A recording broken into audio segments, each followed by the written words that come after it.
63. Jornal da 6, entrevista. O assunto agora é a reforma trabalhista que entrou em vigor no último sábado em todo o Brasil. Já está aqui conosco no estúdio o advogado Joaquim Raposo, especialista em direito trabalhista, nosso entrevistado de hoje. Boa noite, doutor. Boa noite, Enio. Boa noite, Robson. Boa noite, Gustavo. É uma satisfação imensa estar aqui falando sobre essa reforma. Satisfação é nossa. Na sua opinião, quais as principais mudanças, quais as mudanças mais relevantes que entraram em vigor com a reforma trabalhista, a nova reforma trabalhista? Bom, enfim, eu gostaria primeiramente de pedir a liberdade de falar um pouco sobre a introdução do que levou o Congresso Nacional a editar essa lei. Sim. Que é a 13.467, que entrou em vigor agora no último dia 11. Então, o que é que eles alegaram? Alegaram que o direito do trabalho ele é muito rígido, ele é inflexível. E o Estado, através da legislação, eles interferiam demais na relação entre patrão e empregado. E aliado à época a uma crise econômica instalada que assolava o país, junto com uma política que sai um governo assistencialista e entra um totalmente liberal, eles viram naquele momento oportuno para fazer a reforma. 14 milhões de pessoas estavam desempregadas, outras empresas estavam fechando as portas, ainda mais entrando em recuperação judicial, então veio uma reforma para que acompanhasse as transformações sociais. E o ponto principal da reforma foi que o negociado deveria prevalecer sobre o legislado. O que significa isso? Que hoje as normas coletivas vão ter um peso maior sobre a lei, em determinados pontos. Então esse foi o principal foco. Se você me pergunta como se deu e como é que vai ser agora, a partir de hoje, falando praticamente, porque hoje que começaram as audiências, já tem juiz julgando contra.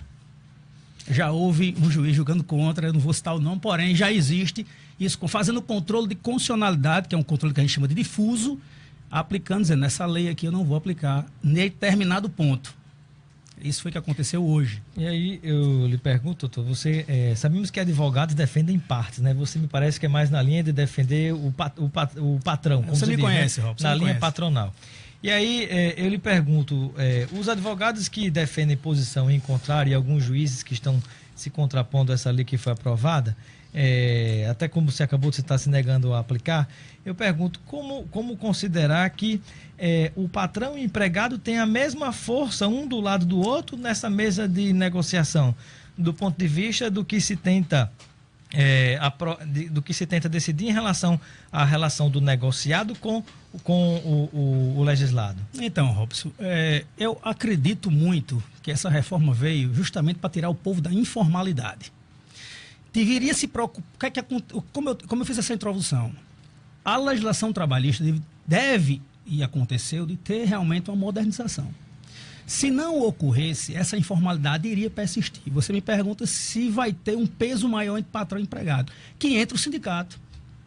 Para mim, é que deveria ter tido uma reforma sindical muito grande nesse país antes dessa reforma. Que enquanto tiver sindicato atrelado a partido político, essa coisa não vai andar. Que a maior parte dos sindicatos são atrelados a um partido político, né? Isso é um grande problema. Tem um componente ideológico muito forte. Uma pergunta que eu queria fazer ao senhor, com essa reforma trabalhista, os sindicatos, já que o senhor tocou nos sindicatos, os sindicatos vão perder muita força, né? Vamos lá. A rescisão contratual vai ficar agora independente de homologação. Não há necessidade mais que você vá, tanto faz você ter um ano de empresa, como não. Por outro lado, o sindicato vai participar do termo de quitação anual. A empresa pode solicitar e o sindicato vai fazer isso no sindicato dos empregados. O que é o termo de quitação anual? O termo de quitação anual é aquele que você mensalmente pode ir lá, colocar os direitos que foram pagos e aí ao final do ano você vai colocar isso no instrumento. Agora, vale salientar que esse termo de quitação ele tem eficácia liberatória, que é isso. O empregado não vai mais poder reclamar isso no seu trabalho. Doutor Joaquim Raposo, e a contribuição sindical? A contribuição sindical. A contribuição é uma polêmica. Em março de todo ano, a empresa ela retira um dia de salário do trabalhador e coloca para o sindicato da categoria. E isso vem causando uma polêmica porque os sindicatos estão com uma pressão muito forte no Congresso Nacional para que se edite uma medida provisória, para que o fim dessa contribuição seja gradativo e não de uma vez. Hoje ela é facultativa. O empregado vai escolher se vai ou não querer pagar. E há um detalhe sobre isso, eu já ouvi de sindicato patronal, inclusive, reclamação em relação a isso. Para mim foi uma surpresa, porque os sindicatos, né, todas as associações que defendem o empregador, o empresário, foram favoráveis. Mas hoje eu tive contato com alguns sindicatos patronais e eles já estão se dando conta de que o tiro acaba saindo pela culatra e já não sabem como é que vão fazer para pagar as suas contas.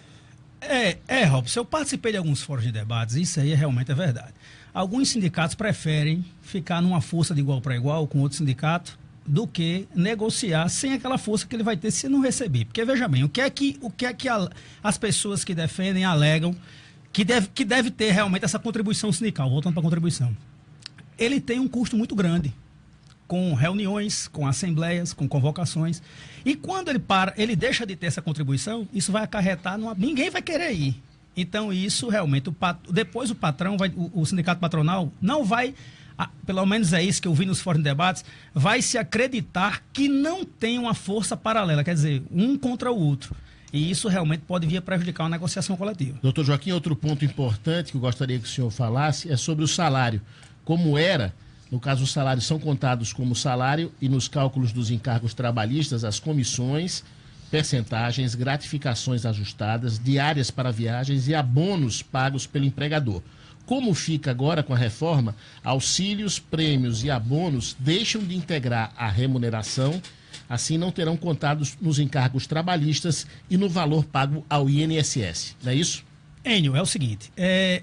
Qual é a grande celeuma nessa questão? Quando se vai pagar uma rescisão contratual, você tem que olhar as verbas de natureza salarial e as verbas de natureza indenizatória. Quando você, por exemplo, uma gratificação, se você paga essa gratificação habitualmente por liberalidade, o que significa gera uma cláusula contratual. A reforma vem justamente para tirar certas coisas. Se você, como o Robson disse aqui, você é advogado patronal, se você me perguntar se eu sou a favor ou contra isso, o tempo dirá. Não sou eu aqui que vou opinar em relação a se isso é certo ou não. O que eu acredito é tudo aquilo que você integrar o salário, mesmo depois da reforma, deve-se pagar ao empregado. Conquistou, deve-se pagar. Então essa é a grande celeuma que acontece em relação a retirar ou não.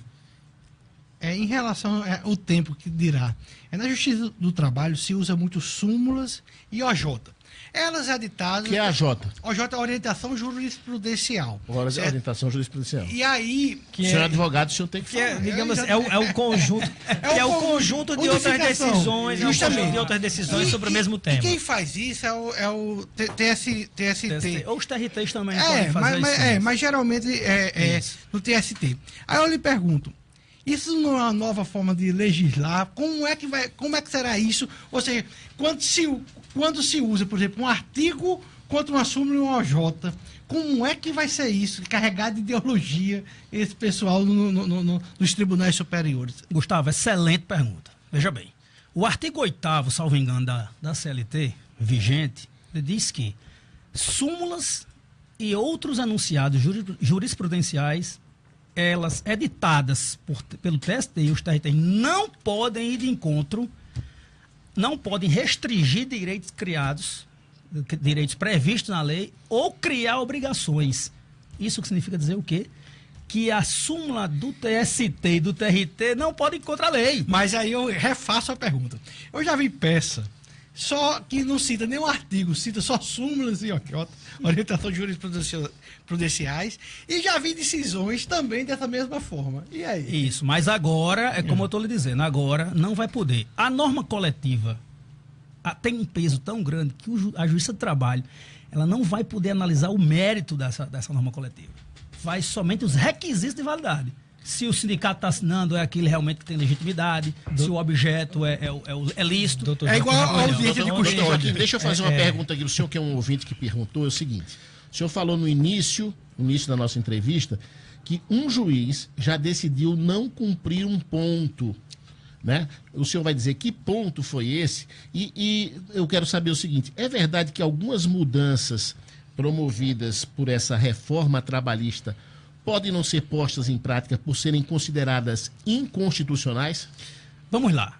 Como eu disse, eu não posso revelar o santo, mas posso dizer o segredo da Claro, audiência. lógico. Veja bem, eu digo isso porque eu estava presente. Que não é segredo, inclusive, que é audiência pública. O desembargador Bento Herculano já disse isso aqui ao vivo, né? No meu programa lá na Band. Meu também. amigo, um abraço para ele. Sim, Bom, sim, mas- vamos, continuando. Veja bem, existe um dispositivo da lei que diz o seguinte, isso aí já é uma norma processual. A gente falou muito em norma de direito do trabalho, direito que a gente diz direito material, mas a norma de direito processual diz o seguinte, neste ponto específico que você me perguntou.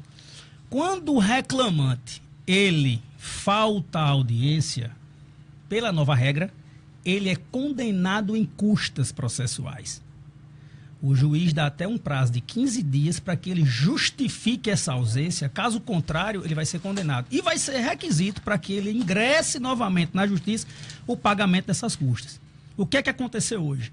O advogado, eu estava na audiência, requereu justamente essa condenação.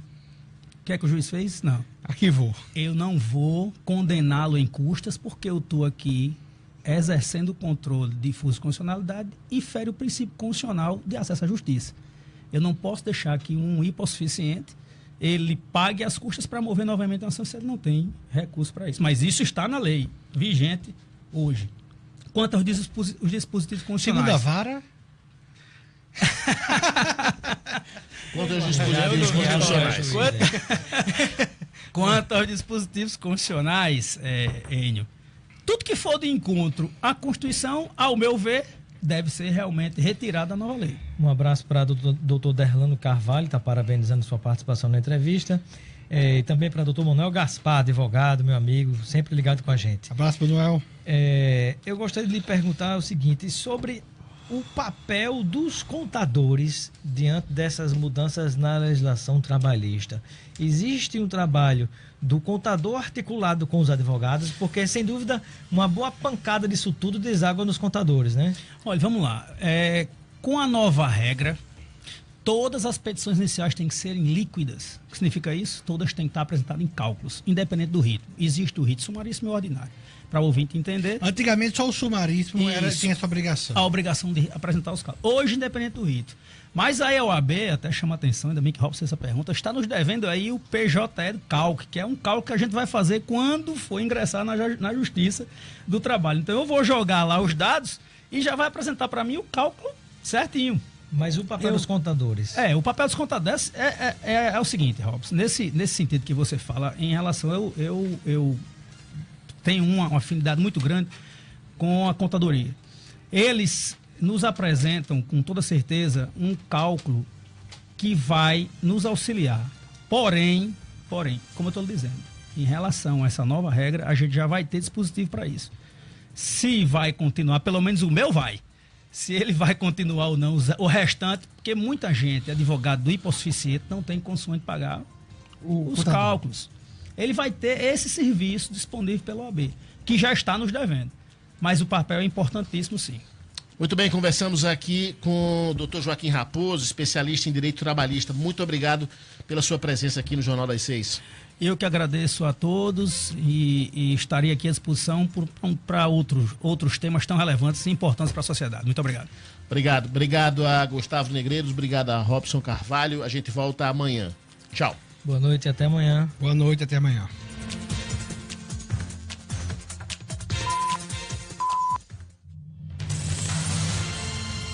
A 96 apresentou Jornal